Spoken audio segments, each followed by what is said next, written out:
What is up, guys? Welcome back to another late night episode of Boleros.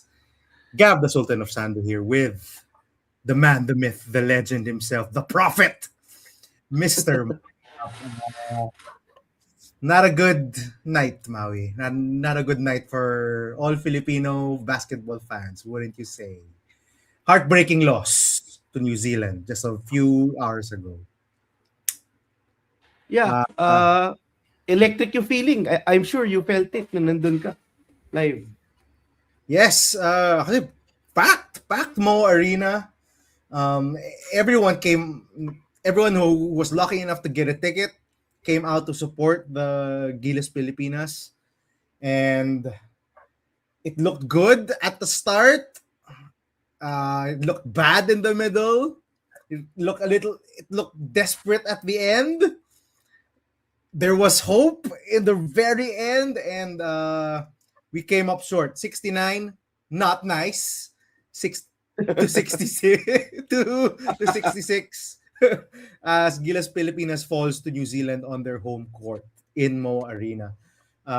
So for this episode, we're just gonna do, as you can see from the title, the good and the bad from the loss a while ago to New Zealand. So what were the simple, what were the good things about the game a while ago? What were the bad things about the game a while ago? Maui, I'll start with you. Name one of the good things that you saw from the game a while ago. Yeah, I'll go with the roster construction and how it played out. I think that was a big positive for me. Definitely. Juan Gomez Iliamo getting a lot of minutes and seemingly having the license to shoot. He shot 11 shots in 14 minutes. And if you watch the game, clearly, the coaching staff, coach team, trusts Juan Gomez Iliamo to make the right plays. I think he will continue to get better once he gets more reps. I think si QMB is another guy that benefited from the youth movement that I didn't think I would see in Coach Tim's reign as Gilas coach. And this is a welcome sight because this is something that we've been clamoring since the start of, basically since he started out this program. Diba? A lot of people are saying this is the golden age for Philippine basketball because we have a lot of talent. We have a lot of players who are privileged enough to get the opportunity to play abroad. And I think this game showcased more than half of the roster have international experience outside the Philippines, playing in leagues outside the Philippines. I love how Juan Gomez entered the game and had an instant impact on the offense. I love how si QMB closed out the game and had so much impact on the defensive end and on making sure that we were not manhandled by that very tall and strong and physical New Zealand team. I think it's a bittersweet moment for long-time Gilas fans because I think this could be the transition that a lot of us have been waiting for. I think this game showed that the youth are coming. Kai Soto, our best player, or maybe second best player outside Justin Brownlee, wasn't even part of this lineup yet. But you could see it. The young guns really have a big impact on both ends of the floor. We have, I think, si AJ Edu is only 26, QMB is 25, Juan Gomez is 26, Kai Soto is 23. You could always say that you could also say players like Dwight Ramos, players like Kiambao, players like Tamayo been mainstays are gonna be mainstays of Gilas for maybe the next decade or so. And this is a welcome sight. I think this is one of the best positives that we've seen today. Yeah. I like the point, Maui. Again, the youth movement was definitely apparent in this game. I was actually shocked when I entered the arena, and then we were starting AJ Edu, not Junmar Fajardo. We were starting CJ Perez. and then Juan Gomez, one GDL came off the bench, and Scotty Thompson was the third guard. We were not playing the triangle. We were playing we'll talk about it later, but we were playing majority one big and then four perimeter guys. I mean, nagtaka ako. Sabi ko, is Tim Cone really the one coaching? Nakita ako sa bench. But si Tim Cone pa talaga yung nag-coach. Si Tim Cone pa talaga yung nag-construct ng team na to. Who one that made the plays. Because the system was entirely different. Someone commented here, do we think that the triangle is outdated? They didn't even run the triangle in this game. That was the most shocking part to me. Tim Cone, the student of the triangle, his bread and butter is a triangle offense for decades. And he didn't even run it. Maybe at some, there was some concepts of the triangle being run, but halos wala. The entire game. They ran horn sets, they ran dribble drive, they ran pick and roll, straight up yung pick and roll. Shocking to me. Shocking the rotation decisions. I mean, when would you ever think that Scotty Thompson, one of Tim Cone's favorite players, would be the last guy off that Gilas bench? He was the last guy inserted in the first half. They played all 12 guys. He was the last man off the bench. Who would have thought? He's a favorite of Tim Cone.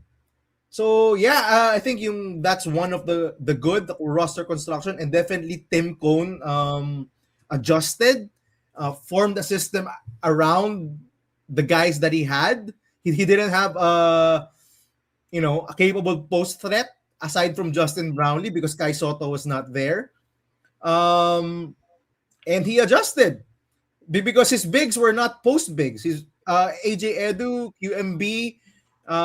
They weren't post bigs, and Junior Fajardo, maybe he was the post threat, but we'll get to him on the defensive end later, maybe. But Tim Cone adjusted, and I think that's a good thing. We'll get to the defense later, but the offense was completely new. It wasn't something I'm used to watching when a team is being coached by Tim Cone. But I think from the way he did his rotation, from the way he decided to use the young guys, from the way he designed the offense around his players, I was pleasantly surprised with Coach Tim Cone.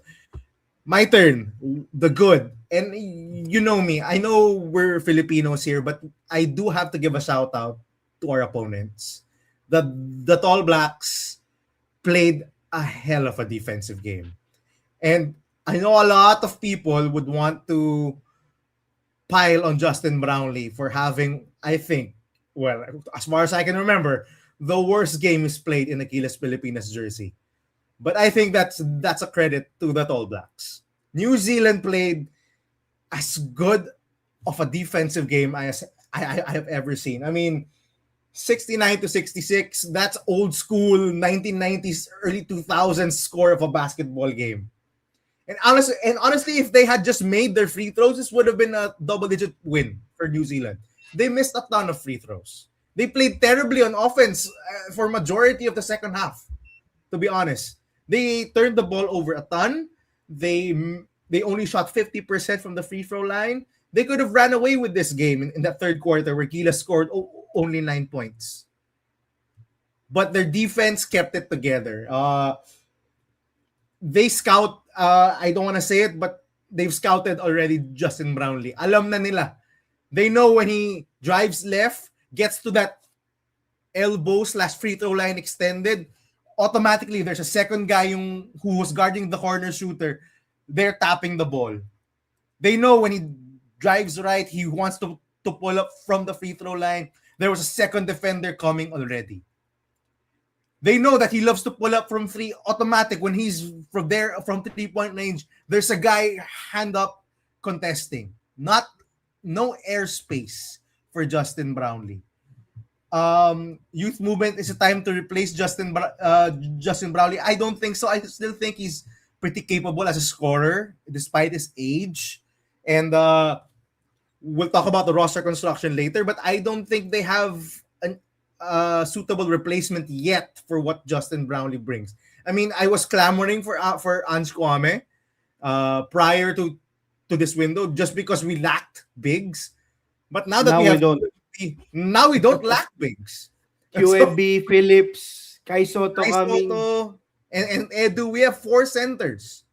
And just to speak on those four centers are pretty similar in skill set. They all four of them protect the rim. All four of them can score majority in the paint. All four of them can't shoot. So uh, I don't think Ange is gonna be a good fit for this Gilas Pilipinas team. And yeah, I still think Justin Brownlee for now, if we don't have any other naturalized player to insert there, I still think is the good fit, especially if Tim Cone is gonna be the coach from here and going forward. I still think si Justin Brownlee ang tamang naturalized player natin. Uh, yeah, so back to New Zealand. Awesome yung defensive game. Uh, they were physical. They were pressing full court. I think when Gilas got off to a hot start, first time out, came out and then bang, full court press, and they never relented. They made Justin Brownlee work. They made the guards work. TLSU trauma naman si Luis Cleto. Malapit na si Mike Phillips yung baka makasama na in the coming windows, diba? So double whammy yun. Yung nandun na yung Lasal trauma. But yeah, New Zealand, we gotta tip our caps off to them. Were there some fouls that I wanted called? Yes. I mean, they were pretty physical. They were pushing a lot out of bounds. I thought that there no call was being made, but that's FIBA basketball. That's the physicality of international basketball, and we got our tip our cap off. They didn't play a good game, honestly.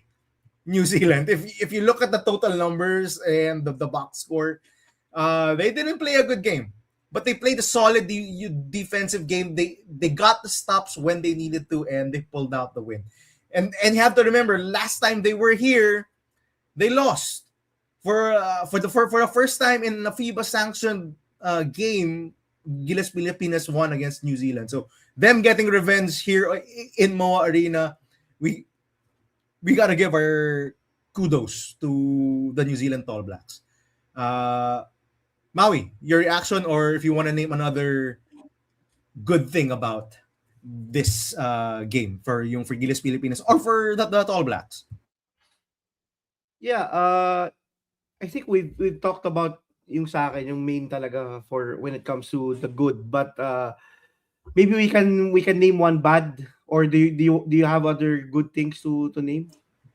I do. I want to give a shout out to I think our best players for this game, and I want to shout out three of them: AJ Edu, Dwight Ramos, and CJ Perez. I was shocked that CJ Perez started in this game. I think I messaged that to you. Sabi ko, oh wow, CJ Perez starting. I would not have put that in my bingo cards. But bangko siya in the last in their previous games. Bangko si CJ Perez. He was a third guard, and now he's starting, and he started off pretty hot. He got his offense going early. And scoring 15 points when your team had only scored 66 this entire game was big time for CJ Perez. I thought he brought the energy, he brought the aggressiveness, he was getting into the paint, he was forcing turnovers, he got a few steals on the New Zealand guards. He did a pretty good job on Brit. I think that's the main reason why he was named a starter for this game. To match the speed and athleticism, I think, of Taylor Britt. So I have to give my kudos to CJ Perez. He doesn't always play this well or this composed, but his aggressiveness and his activity on the defensive end was definitely a big plus for Gilas, and this game was close because of him. Another good AJ Edu. I mean, what was his plus minus the entire game? I think he carried Gilas Pilipinas +22. defensive. Yeah, he was plus 22 in a 3-point loss. That's crazy. That's crazy. And you saw his impact on the floor. Had big blocks. Whenever he was inserted, the game just swung into Gilas Pilipinas' favor. It helps when he has four other guys that he can switch with. Uh, the two bigs with him in QMB, I was shocked that it worked out so well, but it did. But once again, it was AJ Edu just covering so much ground, protecting the basket, grabbing key rebounds. Just that last key rebound, maybe he could have grabbed it. The putback by I forgot his name, si Wetzel. So maybe he could have grabbed that one. But yeah, his interior presence, his defense, definitely was big time. I think he was the best player today. I agree. Diba? We wouldn't have been in this game if not for his defense. Whenever, legit, if you rewatch the game, whenever he was inserted, Gilas Pilipinas would make a run. That's it. I think that's all. That says it all. If you're a Gilas Pilipinas fan, you have to shout out AJ Edu and Dwight Ramos. Again, with him and AJ Edu together, the defense was just clicking.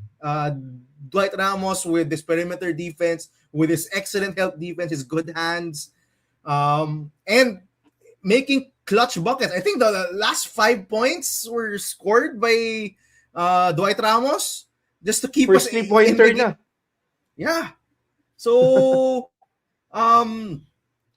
kudos to Dwight. Again, he's been a mainstay since Coach Tab was running this Gilas program all the way to Chot Reyes and now to Tim Cone. They still cannot get him off the floor because he does so many things positive on the floor. And I thought those three were definitely our best players in this game. And I think for Edu and Dwight, they outside of Justin Brownlee when he's cooking offensively, those two have been our best players. Yeah, actually, Gab, I wanted to add on dun sa you mentioned about the two big lineup. I think si Coach Tim likes to go with two big lineups. I think this is probably the first time that it really worked. Yung QMB and AJ Edu lineup. I think this is a sign of something good. Especially when Kai Soto comes back. We're gonna have a plethora of bigs. And it would be a waste if we cannot find a way to use our height advantage. And that lineup working with UMB and Edu was such a welcome surprise. I think we were talking about it in our group chat na sobrang surprising because we usually were we usually didn't believe that double big lineup still work in FIBA Asia, in FIBA play, not just FIBA Asia, but in FIBA. Especially since these two bigs, you don't have a consistent outside shot. But I think both bigs are also working on their outside shot. Si QMB hit a big three-pointer. Si AJ Edu took a very big three-pointer also but did not make it. I think it was a long 2 though by QMB. Pero sige, you will count it as a 3. It was from 3-point distance. The fact na hindi paid points, I think is a good sign to come for Gilas. And having just the luxury of having multiple big men. This is something that the Gilas Pilipinas did not have. Even during the time of Junmar and Japet, diba? That's why these two players have played for close to 20 years, 2 decades for both of these players. And now, at least we have a lot of choices when it comes to big men. And this is something to look forward for. And I think it's pretty good that QMB just played this, one of his first games, diba? He hasn't been in the lineup for a long time, but somehow, some way, they were able to make that lineup work. And I'm excited. Once we get Phillips, once we get Kai Soto, I thought that we lost a lot of edge during the game a while ago because QMB just picked up some, I believe some of them were questionable fouls. Maybe still adjusting to FIBA. But yeah, having that luxury of having multiple bigs will prove to be pivotal to Gilas moving forward, I believe. Uh, just on QMB, uh, he wasn't having a good first few stretches of the game. I think he scored on a few baskets, but he was called for 3 fouls. He was called for flopping, for faking a foul. Gave up he was dunked on. He gave up a dunk, and the ball hit him. So he wasn't having a good first few instances in that game. But definitely yung nakabawi siya nung bandang dulo.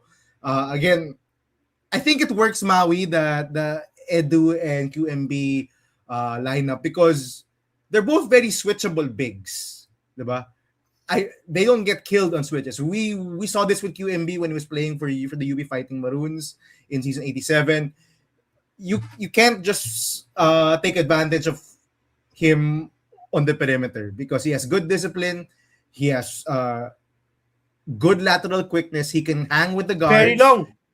Yeah, and it's pretty long. His arms are so long. Arms. So I think that's a big part to it. And they have good defensive instincts. If there's one thing that QMB has, it's good defensive instincts.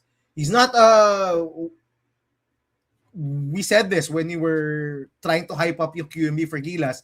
He's not the 20 points scorer, inside scorer who would get dunks, post up, hook shots. He's not that type of player. But you need a guy like what he did in the final stretch of this game, give good interior defense, be able to switch on to multiple defenders, be able to guard in space. That's QMB. And I think he brought the value, especially in that fourth quarter run, that late run in the fourth quarter. Now let's go to the bad. Maui, I think you want to name someone from the bad. I think he was in our group chat for majority of this game. Go ahead. Yeah, I can't believe we have to name him because of all the services that he's rendered for our country. But much like Japet, I think Father Time is catching up to Junmar Fajardo. When it comes to FIBA, remember, FIBA and the PBA are two different things. Diba? When it comes to the PBA, Junmar is still dominant.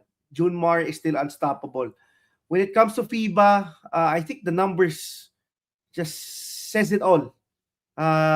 You mentioned this when we were talking before the live. He was a minus 20 in 7 minutes, and that's just not because of that's crazy. Minus Gilas. Let that sink in to everyone who's watching. He was a minus 20 in 7 minutes. 7 minutes. 7 minutes in a 3-point game. In a game where we lost it by 3 points, in a game where the score was below 70 points. I think that has to be stated. And I think Junmar really struggles when it comes to switching. Having him in Juan Gomez Del Llamo was such a disaster on the defensive end for Gilas Pilipinas. I think I highlighted some of Juan Gomez Del Llamo as a player to watch out for. His offense was fantastic. He was aggressive. He was looking for a shot. He was playmaking. But having him with Junmar Fajardo really highlighted how even si QMB struggled with that lineup. With him with him also struggling to cover some ground on the defensive end. And I think maybe it's time to ask the question. We have a plethora of bigs, as we've mentioned. We have bigs who are 25 and below and who look like the next Junmars, the next Japet Aguilars of our program. And I think for a guy who has so much mileage, for a guy who has had career-threatening foot injuries, I think it's kind of time to question, is it time for Junmar Fajardo to hang his sneakers up when it comes to Gilas Pilipinas? I think it's not just the box score that tells the story. If you watch the game, you will really be able to point out that Junmar was the weak link when it comes to the defensive end. And we don't have, we don't see the huge plus that we get on the offensive end. Now you can say that could be Uh, that could be because we don't run plays through Junmar. But I think Junmar's prime when it comes to Gilas Pilipinas is probably over right now. I think we have to prioritize the growth. And I think aside from the growth of these young guys, I think they're more suited to the international play. I think Junmar not also being able to experience life outside the PBA might have hindered some of his growth. I think the mileage and the foot injuries, all of these injuries that we and still June Mars came up to shoot up for Gilas. I think that has catch up, and I think it's time to question whether June Mars still belongs in the final 12 of Gilas Pilipinas. For me, Mao is not even a question. It's for me, it's a certainty. The fact that we got the Mike Phillips news that Mike Phillips is now eligible as a local. We have QMB already playing the primary backup center minutes and even playing alongside si AJ Edu. I think it's a certainty. And if people who are still in denial of how much Junmar has, slowed down in his, well, he is in his late 30s. Just watch this game, man. New Zealand made two huge runs. Second quarter, late third quarter. All of both of those big runs came when Junmar Fajardo was on the floor. Look back at this game. The defense was just horrible. And we saw it already in their last matchup with New Zealand. They zoomed in on the coach, and the coach, as I said in our preview, really said, target Fajardo. Target. He really told his guards, whenever you get Jun Fajardo on you, go at him. And it's not a secret anymore. I mean, we can't anymore. We can't anymore try to play with Junmar there. Where our defense is just gonna get exposed. It's already not that good already at certain points, and you add in another guy who just can't defend in space. He's still a good not even a good interior defender. He can still grab rebounds. His size is valuable. But now we have a lot of young bigs, and I think it's time for Junmar Fajardo to lace it up, at least internationally. I mean, the PBA, he still dominates there. I mean, Kahit hanggang 50 siya. Parang si Asi Taulaba. Oh, grabe si Asi, hindi naman umabot ng 50. Hindi naman umabot ng 50 si Asi. Grabe ka. Grabe ka naman. yeah, but Junmar, bad for this game. The bad. Well, we gotta say it. Justin Brownlee just was covered all throughout this game and kind of looked tired. I don't know, Maui. He kind of looked fatigued, especially in the end. The fact that they had to sub him out with 5 minutes left, and then Tim Cone only put him back in with 2 minutes remaining, just goes to show how much New Zealand got to him. The New Zealand defense led by Jordan Ngatay. I do remember in their last matchup, Jordan Ngatay was the primary defender on him, sticking to him like glue. And for this game, it was a combination of Jordan Ngatay, Davison, I forgot the name of the other one, Terangi. They were all over him. He couldn't get away from any of his primary defenders. And when he did, at least you get a single step in the right direction. There was a second defender right there. Very well scouted. They didn't allow Justin Brownlee to get to the rim. They didn't allow Justin Brownlee to get to his spot in the mid-range. And even when he did get some floaters open, he could not get them to go. 20% Makeable shooting. shots sa kanya. I don't think did he even go to the free throw line. I don't think he even went to the free throw line. Let me check that. He didn't. Oh, he didn't go to the free throw line, which is crazy. Didn't make a single three. Turned the ball over 4 times. Justin Brownlee is not gonna have a good night's sleep tonight because he played really bad. And Maui, your thoughts? Is Justin Brownlee washed? Is this the start? Yeah, I think he's looked vulnerable. I think even in World Cup, Justin Brownlee was already starting to slow down, diba? We cannot expect this guy. This guy is turning 38 years old in a few months. We cannot expect this guy to carry us every night. I think it's a bit sad kasi yung tenor ni Justin Brownlee cannot be as long as probably the tenor of like a Marcus Doughtit. I'm not sure if it's longer, but it felt longer. But it will not be long, the tenure of Justin Brownlee. He's 38 years old, as I've mentioned. So we cannot expect, I mean, just look at players, diba, in the international play. When you go past 35, it's a bit of a miracle how effective, how good Justin Brownlee has been for the Philippines the past few years. Diba? A lot of even players from Team USA don't play over 35. Maybe outside of the Paris Olympics. Diba? Sila Curry, Durant, LeBron, that was unheard of.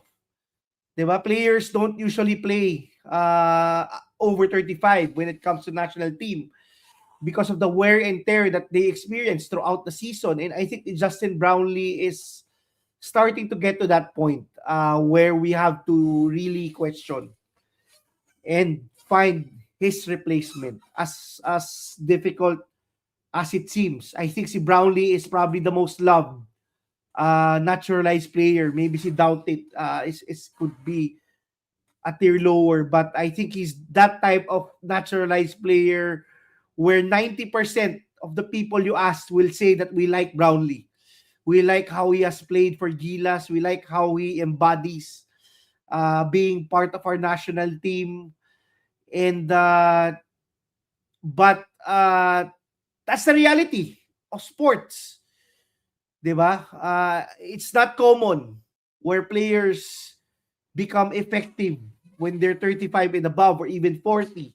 Brownlee is turning 38. I think we have to accept reality that he's probably a good few windows to go.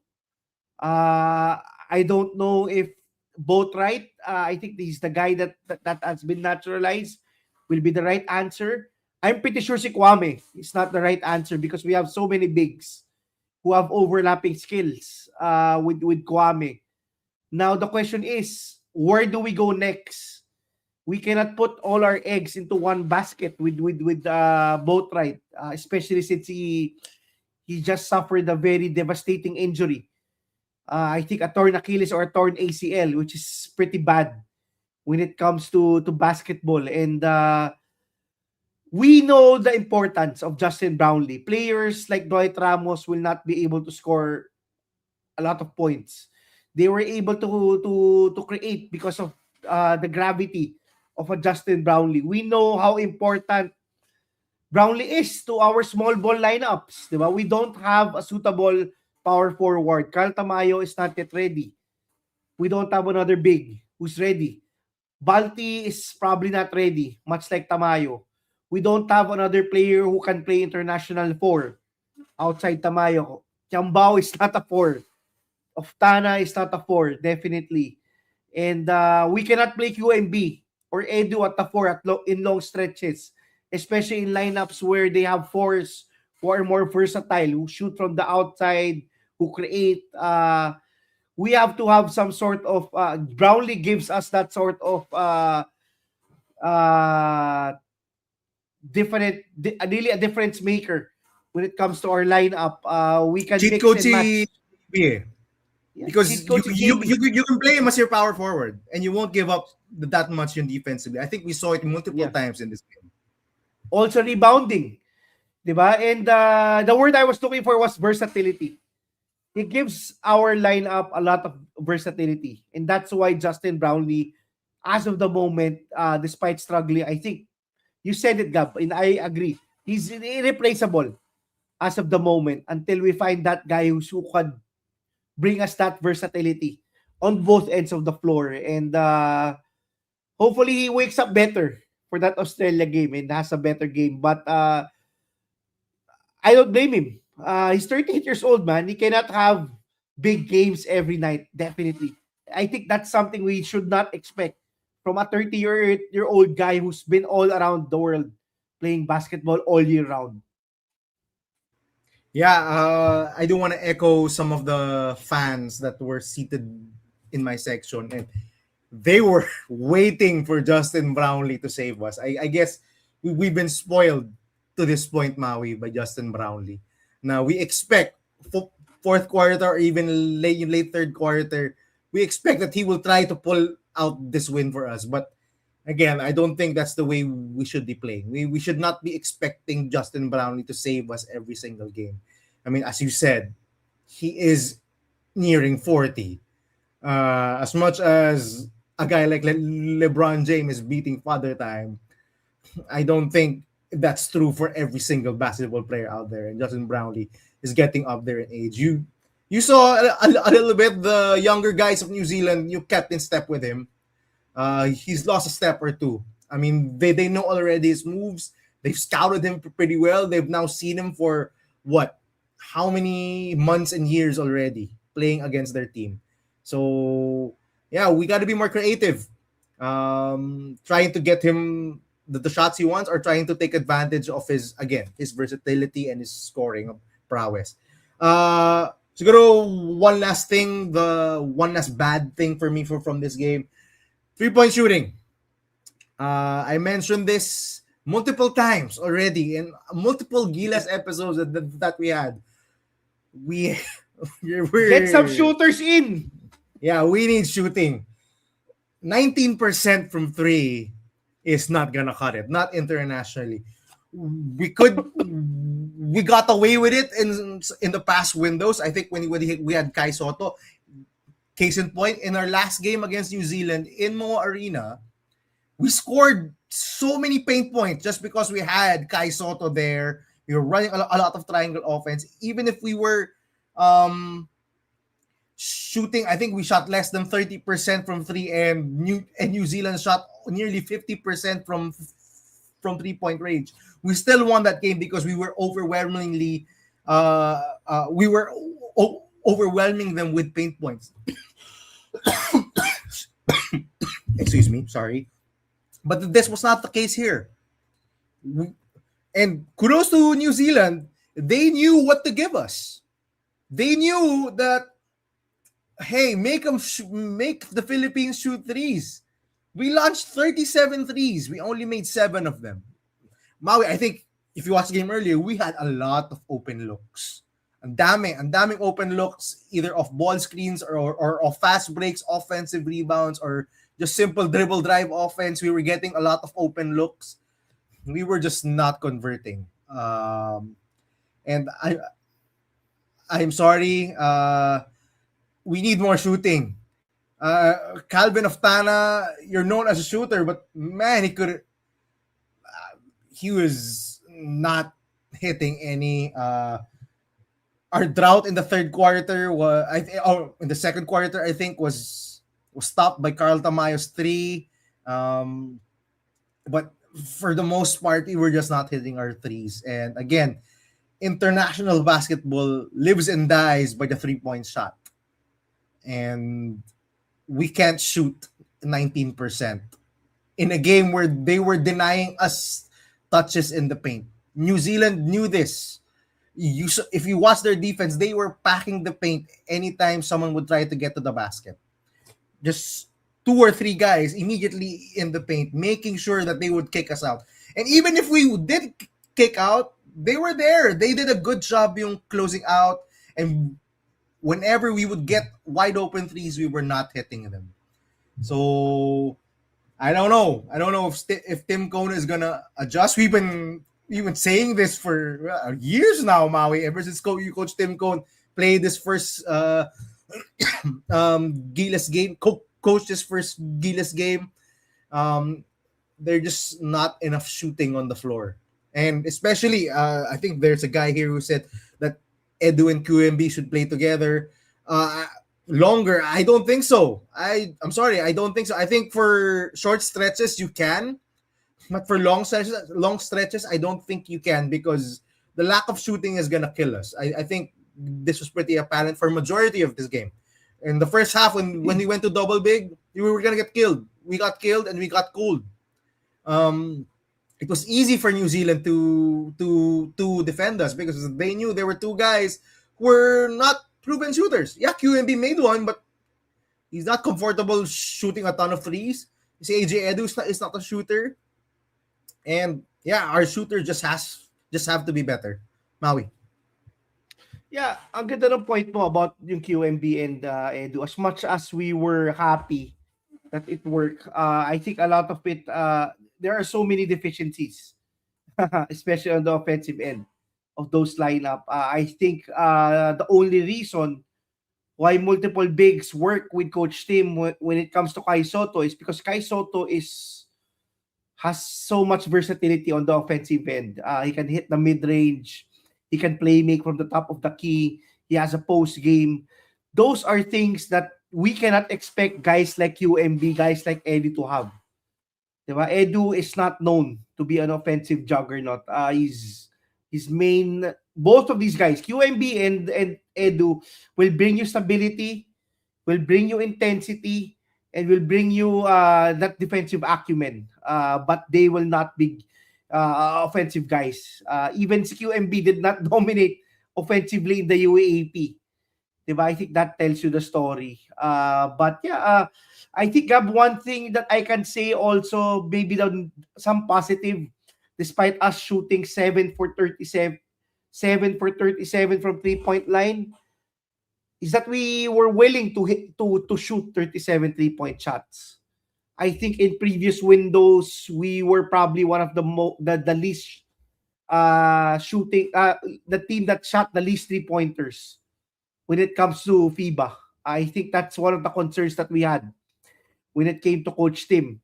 I think the adjustments today, both on playmaking, both on the rotation, both on allowing players like one GDL to shoot 3-pointers on the go, I think bodes well for our future. At least, hopefully, because I think one of the things that we noticed, and I think a lot of people noticed in previous windows, that Coach Tim is a bit stubborn when it comes to adjusting his system, and I think that's something that he did pretty big during this game. Even in benching Brownlee with 5 minutes to go,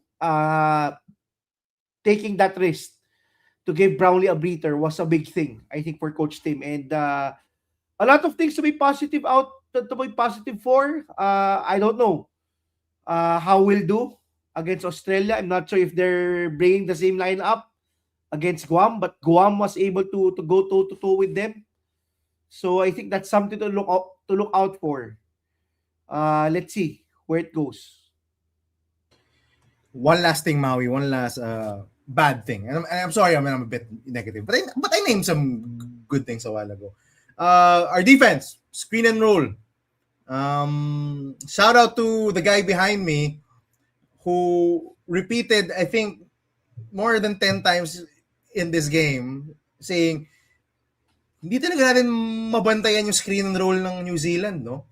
So parang I was just nodding, but a very good observation, sir, because yes, if you watch New Zealand from start to finish, they were just running pick and roll the entire game with anyone. They were rotating side to side, running small pick and roll, big small yung pick and roll, staggered staggered screen, and then to a pick and roll. I mean, screen and roll every single play, every single half court set would end with the screen and roll. This trying to get Gilas to communicate, or are we gonna switch? Are we gonna go under? The defensive coverages, I think, are still all over the place, and this has been a recurring problem under Coach Tim Cone. Their rotations, their coverages are still not good. if you watch their previous games in previous windows, the previous tournaments, this has been a thing. This has been a theme. We still can't figure out how to guard pick and roll. Uh, I don't know. Maybe get a new defensive coordinator out there who knows how to address yung pick and rolls in the international level, because it was ugly for the most part. Uh, Shout out to a guy like CJ Perez, who was really trying his best to get. Oh wow, time Wow. to replace yung coach team ko. Okay. Maraming mga galit sa'yo, pare. But, yeah, I mean, maybe if you can find a suitable replacement, but again, Coach Tim Cone is very beloved. People will criticize him, but there's a huge fan base out there who love Coach Tim Cone, and he's very well respected. Do I wish he would adjust more? Yes, we saw some today. We saw some adjustment. I mean, just look, he wasn't running triangle for majority of this game. He wasn't doing it at all. So he's shown that he can adjust. I do want to see him play zone more. I think that's something that we can look to. Just to put a wrinkle out there, because when a team is just running pick and roll to death for Gilas, I think it's there is some defensive strategies that you can do to stop it. Di ba, Maui? I mean, Huertas ba to? Di ba? Ang dami. Every single tournament or window, we keep on commenting about their pick and roll coverages and how much it kills it. It killed us last time when even if we won. Remember si Webster? He was just doing pick and roll over and over again on the offensive end and scoring every single time. It's the same thing with si Marcelino Huertas. It's the same thing when we lost to Taiwan, to Chinese Taipei. Diba? Screen and roll. I forgot the name of their point guard who was so hot in that game sa Chinese Taipei, who just did pick and roll over and over again and just exposing Gilas for the lack of any sort of pick and roll coverage that was consistent or that was knowledgeable enough to stop the pick and roll. So I know I sound like a broken record. I've said this for every Gilas game, but I think it's still a problem. The guy behind me agreed. He was repeating it. So like, wala talaga nagagawa sa screen roll ng Gilas. And I think if you watch this game, you would agree. They got majority of their offense just doing pick and rolls. Maui, last words before we go. Yeah, I think it's too much. When you talk about replacing Coach Tim, I think what he showed today was he was willing to make changes. I think incorporating these young guns is such a positive. I don't know, I was telling you, hindi ganun kasakit yung talo sa akin because somehow I see some positive in the game, unlike in previous windows. But let's see how we do with Australia. Hopefully we don't get blown out because that could be big to our chances to get to the World Cup. When Kai Soto comes back, maybe he gives us that needed ceiling for this team. Maybe we can get that payback versus New Zealand. And I think that's good for Gilas. These changes, I think anytime changes are incorporated, we don't want to be a stagnant program like we were in the past.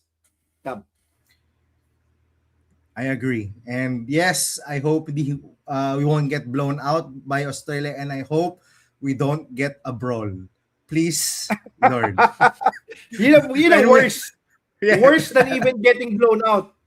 Yes, and with that, we'll see you all on Sunday. We'll definitely be talking about that game. It will probably be me and Sammy since Maui will be out of town. But rest assured, we will talk about it, win or lose, happy or sad.